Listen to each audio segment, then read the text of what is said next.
Chapter 5. Brian. When I glanced down, I had about 40 miles left in my gas tank. I wasn't taking any chances, so I pulled into this truck stop in a dusty little town. I stepped out, reached for my card and ready to fuel up my vet, when I watched as this young boy of 18, maybe he was 19. God, I hoped he was 19, because I didn't want to have to explain that I wasn't his father. He stepped off the bus, his head down, his hands stuffed in his pockets, all alone, strutting in the direction of a store that sold hamburgers, coffee, and a variety of things. There was a sign that said showers. He didn't look like he needed a shower, but the truckers heading for the store was a good guess. As he strode across the cemented street, it was something about the way he walked. His hips didn't move, yet he was the epitome of sex.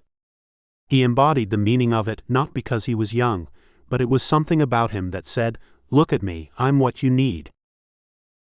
I could have been imagining that. In my own world, I could have conjured something in my 40-something mind that had me captivated by the very sight of him, so pretty, so slim, and so fuckable. I wondered if he'd observed me watching at him, because he turned around for a few minutes once he reached the sidewalk. He appeared to be used to men and women taking first and second glances, because he didn't look around, or cared when they'd passed and appeared to be making a comment. The boy held his shoulders back, head up, even as his eyes were lowered, not in an arrogant manner but as second nature. Then he raised his head and kept his focus, which made him different from the others traveling and stepping off that bus. Immediately, I knew he didn't belong on that bus with that crowd.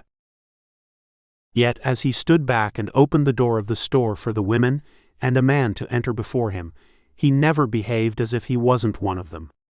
However, I believed he wasn't, because I'd known different groups of people throughout my life, and when I was a salesman starting my career, I had a good grasp of people's personalities. There was one thing I did know for sure: he was indeed gay. You always know your own, I chuckled at the thought. While standing pumping gas, wondering when the car tank would be filled, I studied that cute young guy with the tight tee, exposing his muscular arms and chest and stressed jeans covering his taut ass. He made a perfect picture of sexy young manhood when he strolled into the store, and before long, he sauntered out carrying a cup of coffee. Men were passing him and looking, and he never met their glances. A few men who had just driven up in a big rig stepped out to go into the store, paused a moment and said something to him, and he offered them a closed smile and lowered his head once more as if he was shy. I didn't hear what they had said to him, but I could guess. He just looked down embarrassed, cheeks flushed, teeth raised over his pink lips, taking in a full breath and blowing it out. Then he chuckled to himself and took a sip of his coffee until he raised his head and our eyes met. After pumping the gas, retrieving my receipt from my card, I stuffed it into my pocket and climbed into my car. But just as I was about to turn and go on my way, I spotted a car pulling out. The parking was straight in front of the store, and I could see him up close. I didn't know why I decided to pull my car and stop, except I couldn't leave without saying something to him. I gave myself an excuse. I am going to get something to drink, only when my cock has calmed down. I cut the motor off after parking in front of that boy who had aroused my interest, and not to mention my cock. He stood there eyeing me and our eyes locked. Our eyes never wavered from each other for a few seconds. When my length calmed and my arousal was under check, I stepped out. He glanced up to see me step out of my car, and why I'd driven so close to where he was standing. Once out of the car, we gazed at each other again. My heart hammered in my chest when I strolled near him. This can't be happening to me, I thought. Young men didn't make me nervous, I made them nervous. I had to tell myself to calm down. I stood as if I was checking my pockets for something as I faced my door, hoping he didn't notice my arousal. I couldn't believe how hard my cock had been. It hadn't gotten this hard for anyone, not even Will, for months. I stood there afraid to move, checking my pockets. I must have looked like an idiot, then I made a move, as if I'd finally found my keys. I murmured, "Here it is." And I turned to face him. I was mesmerized by his beautiful blue eyes and his blonde hair. Was that all I had been interested in, and was I missing something about myself that I hadn't tuned into until now? Could I have been fixated on the fact that he was a blonde, and the opposite of me? I never knew that about myself. Or maybe it wasn't that. Maybe it was that finally I'd come across the one I'd been in search of my whole life. Had I been so superficial, looking for a younger man who was pretty, and I'd been more interested in the package than what was inside of it, that I didn't have time to see beyond the outer wrappings?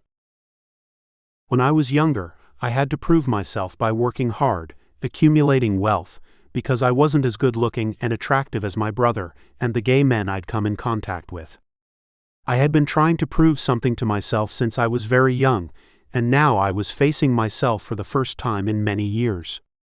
I'd paid for homes and cars and other things, not because I wanted to be a daddy, but because I thought I wasn't good enough for the pretty men I'd lust after. Was something wrong with me that I would consider chasing someone that I'd met at a truck stop? I just had divorce papers given to me by Will, who I'd sworn to love, and during our ceremony, before the ink was dry on my marriage license, I was locked in a bathroom stall getting a blowjob. I needed to believe that I had changed, and I had, because not only did I feel different than I felt about any of the young men I'd met before, it was something unlike now, and that I could finally admit to myself.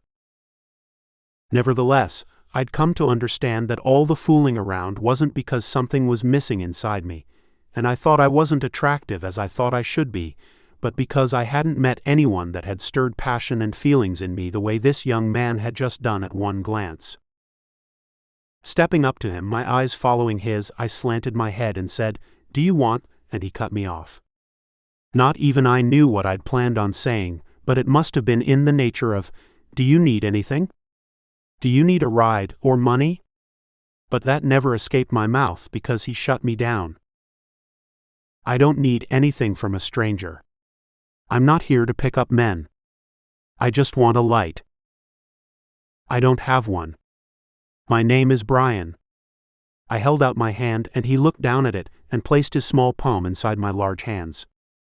"If you wait, I can go into the store and get you one." "That's okay. I don't need to smoke anyway." He tossed the broken cigarette away and stared at me. I calmed and smiled after he pulled his hand away. I didn't know what to say, but "I hope I'll see you around." And I turned, as if I was in a dream, and as if I had been waiting for the dream to play out, and William would wake me up. When I did recover, I was sitting in my car and driving to Nevermore. I knew then that I'd made a mistake by not asking his name and where he was going. It was a mistake that I didn't do everything I could to find him again, because deep down inside I knew I would need him, because after all, my heart told me that he was the one. It was then I took a U-turn on the highway, on a dusty patch, my Corvette taking the impact of my recklessness about 5 miles out. When I reached that gas station again, I was too late because he wasn't there, and the bus had gone. I didn't notice where the Greyhound's destination was, because I thought we were headed east in the same direction. I rushed out of my car and into the store to ask the cashier and get whatever information I could. "Do you know where that bus is going?" "I wish I could tell you, mister, but we have lots of buses coming through here, just like the trucks. My manager comes in at 5 this evening, maybe he can tell you something." I knew I couldn't stay there that long, so I rushed to my car with the thought that I could find the bus if I hurried. Once inside my car, I did a quick turn on the gravel drive in front of a big rig. It could have jackknifed just from a foolish stunt on my part. My thoughts were, maybe I could find it. So I took off going 90 miles an hour, and then up to 95 when a state trooper pulled me over. "Oh fuck, I said as I reached for my driver's license and insurance card. "What? 85 isn't fast enough for you?" the trooper said, looking at my license. After he gave me a lecture and a warning, he let me go, but it was too late by then. I never took the time to see where the bus was traveling to, or the number of the bus, because I kept thinking that maybe I'd made a mistake. Yet, how could this be a mistake? Because my heart told me for the first time in my life that I'd fallen in love at first sight. I'd never believed others when they'd said that. My brother even made that statement to me about Lane, but I laughed, but I was no longer laughing, because it was happening to me. Driving to Nevermore, I decided not to tell my brother Scott about the boy I'd fallen in love with, because if he revealed that information to his partner, Lane, then there would be an endless line of questioning, and they both knew my reputation when it came to young men. Lane should have been a lawyer, or better yet a detective, the way he sweated someone with interminable questions, staring at them as if he knew the answers. Any time I was around him, I'd confess to anything just to get him to stop, and shut the fuck up. I'd say it was because Lane watched too many old movies, because when Lane discovered that I had a boyfriend, and was married at the time, he went on and on. By the time he was finished with me, and before I'd left their apartment, I thought he'd bring out a thick phone book and bash it on the side of my head. Lane was something. Yet, Lane couldn't figure out that Scott had taken an extra job to buy him a new home. He thought Scott was fooling around. I could have laid his mind to rest, but he didn't consult Scott's brother on the matter, and instead went to Caden, who had his own set of problems at the time. I guess we were all having a few problems of our own. However, Caden and Grail were happy now, and Lane and Scott had never been more devoted to each other. I needed what they all had, but I let this young man, the love of my life, slip away. I did enough fucking around on my spouse for a lifetime, and it would probably take a lifetime to convince anyone to take a chance on me. One brother being unfaithful was enough to set everyone talking in Nevermore and acting as if I was a pariah, but I wasn't after anyone now. All I wanted was to see that beautiful boy again. Lane and Scott knew if I'd shown up at their doorstep with one bag, and this wasn't the first time that Will and I had a fallen out, but this time it was more serious, and everyone knew who was to blame. To get Lane and Scott to take me in and take a chance on me one more time, I had confessed all my bad actions and deeds, because I guessed I was looking for a shoulder to cry on, and I didn't want to be alone now. With Lane, his shoulder had been wet and dried from the last time. "I don't want to know about your problems," he'd said. "I have some of my own. I need someone to help me in this coffee shop. I'm trying to help Caden out, and it's taking a toll on my relationship with Scott." It appeared he was having problems with Scott, and he didn't need my BS. When I'd settled in and was introduced to the shop's owner, Caden Walker, at Coffee Tea and Thee, my emotions had calmed about my pending divorce, and I knew I'd found my home again. It was a place I could be myself, without distractions and recriminations. Yet it was a place that permitted me the luxury of too many thoughts, because working there was more physical than anything, and I enjoyed every moment of interaction with the young crowd. The problem of interacting with the young gay men in Nevermore, who came from other towns to go to school, was, I entered into some of my old habits, and with the young men who I dated.